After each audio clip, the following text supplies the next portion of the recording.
Hey folks, we're showing really quickly how you can concatenate text in SQL Server. There's a bunch of times where you might need to do this. It's usually like if you have to add two fields in a table for a query. But anyway, the most typical way is just take your two strings. It could be literal strings like this or fields from a table, and then just put the plus sign in between them, and it just adds them together, A and B. Conversely, you can use the concat function. If you do that, you just pass in these two parameters, and it basically does exactly what this does. So the question is, why would you spend all this time writing out the word concat? Doesn't take that long, but it actually makes your code more readable. But the question is this limited? Can you only do two parameters with it?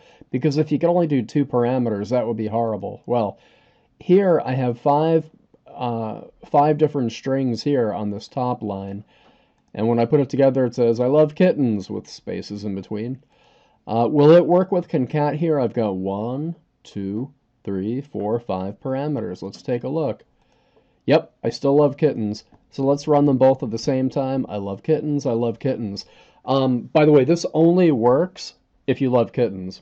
If you don't love kittens, you probably need to switch to Oracle or DB2 or Access.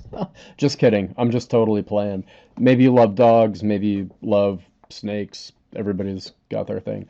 Okay, listen, if you like this video, please hit the like button. If you want to subscribe, you know what to do. Guess I'm out of material. Okay, guys, I'll see you in the next video. Thanks for stopping. Ta-ta.